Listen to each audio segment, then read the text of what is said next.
ರಾಜ್ಯಕ್ಕೆ ಬೆಳಕು ನೀಡುತ್ತಿರೋ ಕಲ್ಲಿದ್ದಲು ಆಧಾರಿತ ವಿದ್ಯುತ್ ಘಟಕಗಳು ಜನರ ಜೀವವನ್ನ ಹೆಣ್ತಿವೆ. ಘಟಕದ ಸುತ್ತಲಿನ ಹಳ್ಳಿಗಳ ಜನರು ಹತ್ತಾರು ರೋಗಗಳಿಗೆ ತುತ್ತಾಗಿ ನರಳಾಡ್ತಾ ಇದ್ದಾರೆ.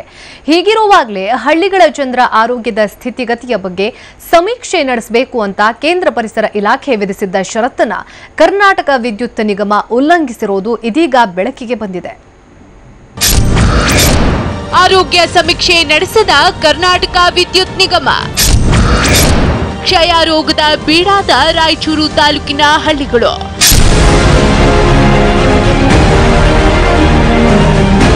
ರಾಯಚೂರು ನಗರದ ಕೋಗಳತಿಯ ದೂರದಲ್ಲಿರೋ ವಿದ್ಯುತ್ ಶಾಖೋತ್ಪನ್ನ ಕೇಂದ್ರವಿದು. ಇಲ್ಲಿನ 2 ಘಟಕಗಳಿಂದ ನಿತ್ಯ 1600 ಮೆಗಾವ್ಯಾಟ್ ವಿದ್ಯುತ್ ಉತ್ಪಾದಿಸಲು ನಿರ್ಧರಿಸಲಾಗಿದೆ.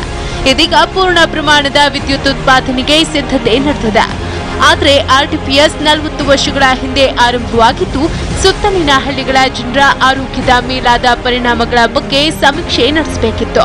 10 ಕಿಲೋಮೀಟರ್ ವ್ಯಾಪ್ತಿಯಲ್ಲಿ ಸಮೀಕ್ಷೆ ನಡೆಸೋ ಷರತ್ತಿನಂತೆ ಕೇಂದ್ರ ಪರಿಸರ ಇಲಾಖೆ ವೈಟಿಪಿಎಸ್ಗೆ ಕಾಮಗಾರಿ ಅನುಮತಿ ನೀಡಿತ್ತು. ಆದ್ರೀಗ ಘಟಕದಲ್ಲಿ ವಿದ್ಯುತ್ ಉತ್ಪಾದನೆಗೆ ಸಿದ್ಧತೆ ಮಾಡಿಕೊಳ್ತಿದ್ರು ಆರೋಗ್ಯ ಸಮೀಕ್ಷೆ ನಡೆಸಿಲ್ಲ. ಪರಿಣಾಮ ಘಟಕದ ಸುತ್ತಲಿನ ಹಳ್ಳಿಗಳ ಜನರು ಕಲ್ಲಿದ್ದಲು ಧೂಳಿನಿಂದ ಹತ್ತಾರು ರೋಗಗಳಿಗೆ ತುತ್ತಾಗ್ತಿದ್ದಾರೆ. ಯಾವುದೇ ರೀತಿಯ ಒಂದು ಎನ್ವಿರಾನ್ಮೆಂಟಲ್ ಬ್ಯಾಲೆನ್ಸ್ ಮೇಂಟೈನ್ ಮಾಡಲಿಕ್ಕೆ ಆರ್ಟಿಪಿಸಿ ಅವರಾಗಲಿ ವೈಟಿಪಿಎಸ್ ನಾವೆಲ್ಲ ಯಾವುದೇ ಕ್ರಮ ಕೈಗೊಂಡಿಲ್ಲ. 40 ವರ್ಷದಲ್ಲಿ ಕೈಗೊಂಡಿಲ್ಲ. ಈ ಅಲರ್ಜಿ ಮತ್ತು ಬ್ರಾಂಕೈಟಿಸ್ ಕೇಸುಗಳನ್ನು ನೋಡಿದಾಗ ಗಣನೀಯ ಪ್ರಮಾಣದಲ್ಲಿ ನನಗನ್ನಿಸುತ್ತಾ ಒಂದು 100% ಕೇಸ್ಗಳು ಜಾಸ್ತಿಯಾಗಿದೆ. ಇನ್ನು ರಾಯಚೂರು ತಾಲೂಕಿನ ಅರಶಿಣಗಿ, ಕರ್ಕಿಹಳ್ಳಿ, ಶಾಖವಾದಿ, ಚಿಕ್ಕಸುಗೂರು, ದೇವಸುಗೂರು ಸೇರಿ 30ಕ್ಕೂ ಹೆಚ್ಚು ಹಳ್ಳಿಗಳು ಕ್ಷಯ ರೋಗಕ್ಕೆ ತುತ್ತಾಗುವ ಆತಂಕ ಎದುರಾಗಿದೆ. ಸಮೀಕ್ಷೆ ಷರತ್ತು ಪೂರೈಸಬೇಕಿದ್ದ ಆರ್ಟಿಪಿಎಸ್ ಬಗ್ಗೆ ನಿಗಾ ವಹಿಸಬೇಕಿದ್ದ ಜಿಲ್ಲಾಡಳಿತ ಜಾಣ ನಿದ್ರೆಗೆ ಜಾರಿದೆ.